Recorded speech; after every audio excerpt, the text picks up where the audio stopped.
Non, je sais pas, je pense que c'est beaucoup de travail, je pense que c'est beaucoup de passion aussi parce qu'on aime ça. Real Madrid bukan klub yang dibangun untuk belajar, ia dibangun untuk menang. Karena itu, sejarahnya dipenuhi pelatih-pelatih hebat yang datang membawa rencana besar. Bertahan selama mungkin, lalu pergi dengan reputasi yang perlahan terkikis. Di klub ini, waktu tidak pernah benar-benar berpihak pada proses. Ia hanya tunduk pada hasil. Dalam lingkup seperti itu, karir kepelatihan Zinedine Zidane terasa hampir anomali. Ia tidak lama, ia tidak ribut, ia tidak meninggalkan proyek yang belum selesai. Namun setiap kali ia datang, ia selalu pergi dengan trofi. Dan mungkin justru karena itulah kisah Zinedine Zidane sebagai pelatih lebih layak dibaca bukan sebagai daftar kemenangan, melainkan sebagai potret tentang bagaimana seseorang memahami waktu, batas, dan makna menang di klub paling tidak sabar di dunia.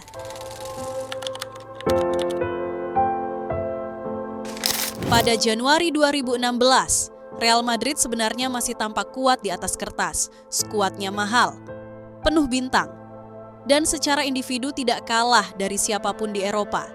Masalah Madrid saat itu bukan kualitas, melainkan keterhubungan. Di bawah Rafael Benitez, ruang ganti kehilangan keseimbangan emosional. Pemain-pemain besar tidak lagi bergerak dalam satu arah, dan kekalahan telak dari Barcelona memperjelas sesuatu yang selama ini tersembunyi. Madrid sedang kehilangan kepercayaan diri. Dalam situasi seperti ini, klub biasanya mencari pelatih dengan ide baru dan narasi segar. Namun Madrid memilih jalan berbeda. Mereka tidak mencari inovator, melainkan sosok yang kehadirannya sendiri sudah cukup untuk menenangkan ruang ganti. Pilihan itu jatuh kepada Zinedine Zidane. Keputusan ini, jika dilepaskan dari romantisme nama besar, adalah sebuah risiko nyata.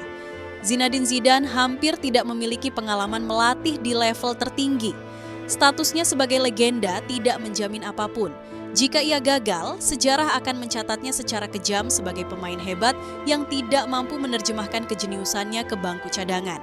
Namun, Zinedine Zidane menerima peran itu tanpa retorika, tanpa janji besar, dan tanpa kebutuhan untuk membuktikan dirinya lebih pintar dari siapapun.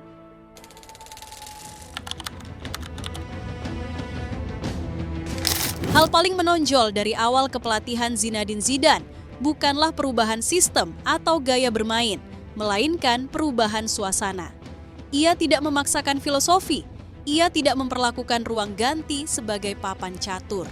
Sebaliknya, Zinedine Zidane mengelola manusia. Ia membangun rasa aman, mengatur ego, dan memastikan setiap pemain memahami perannya tanpa merasa diperkecil. Perlahan, Madrid kembali bermain sebagai satu kesatuan. Tidak selalu indah, tidak selalu dominan, tetapi stabil dan siap. Dalam 2 periode kepelatihannya, Zinedine Zidane memimpin 263 pertandingan bersama tim utama Real Madrid dan memenangkan 174 di antaranya. Lebih dari itu, rasio perolehan trofinya hampir tidak masuk akal, yakni 1 trofi setiap 23 pertandingan. Angka itu bukan sekadar statistik impresif, melainkan refleksi dari pendekatan Zinedine Zidane. Ia tidak berusaha mendominasi setiap fase musim. Ia berfokus memastikan timnya berada di titik tertinggi ketika taruhannya paling besar.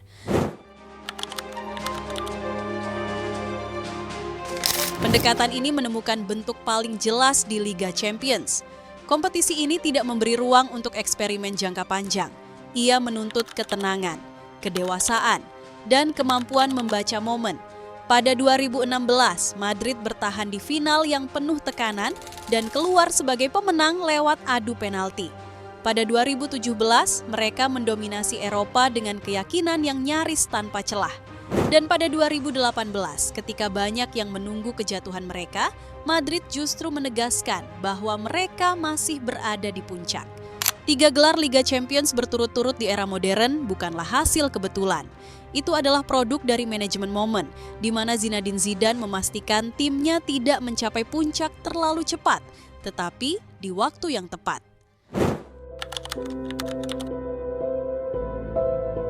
Namun, bahkan dominasi terbesar pun memiliki batas.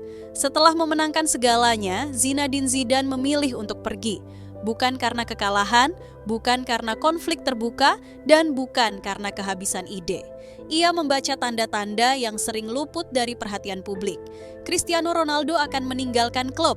Ruang ganti mulai menunjukkan kejenuhan alami dari siklus kemenangan panjang. Dan Zinedine Zidane memahami bahwa mempertahankan standar yang sama akan membutuhkan kompromi yang mungkin tidak sepadan. Di saat banyak pelatih bertahan hingga reputasi mereka tergerus, Zinedine Zidane memilih berhenti selangkah lebih awal. Ia pergi dengan warisan yang masih utuh.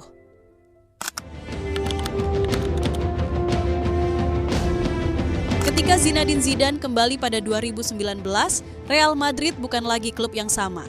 Ronaldo sudah tidak ada. Identitas permainan memudar, skuad menua dan dibebani cedera. Kali ini, Zinedine Zidane tidak kembali sebagai arsitek dominasi, melainkan sebagai penyeimbang. Tugasnya bukan menciptakan kejayaan baru, tetapi menstabilkan klub yang sedang mencari arah. Versi Zinedine Zidane yang kedua terasa lebih pragmatis, lebih defensif, dan lebih berhati-hati dalam mengelola energi serta ekspektasi. Secara statistik, performa memang menurun dibanding periode pertamanya. Namun, dalam kondisi yang jauh dari ideal, Zinedine Zidane tetap mampu membawa Real Madrid meraih gelar La Liga. Pencapaian ini menegaskan satu hal penting. Keberhasilannya bukan semata produk generasi emas, melainkan hasil dari pemahaman situasi yang sangat matang. Selama karir kepelatihannya, ada satu trofi yang tidak pernah diraih Zinedine Zidane, yaitu Copa del Rey. Bagi sebagian orang, ini terlihat sebagai kekurangan. Namun, jika dilihat dari cara Zinedine Zidane mengelola musim, hal ini justru memperlihatkan prinsipnya. Ia memahami bahwa tidak semua kompetisi memiliki bobot yang sama. Ia mengatur fokus dan energi timnya untuk gelar-gelar yang paling menentukan identitas klub. Ia tidak berusaha memenangkan segalanya, tetapi memastikan bahwa yang dimenangkan benar-benar berarti.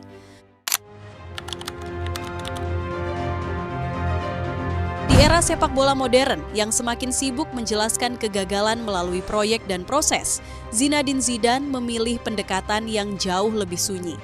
Ia melatih ketika yakin bisa menang dan berhenti ketika merasa nilai itu mulai tergerus.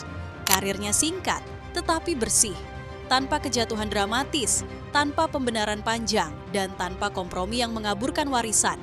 Zinedine Zidane mungkin bukan pelatih paling vokal atau paling ideologis, namun di Real Madrid ia memahami satu kebenaran sederhana yang sering dilupakan banyak orang, bahwa pada akhirnya di klub ini hanya ada dua pilihan, menang atau diam.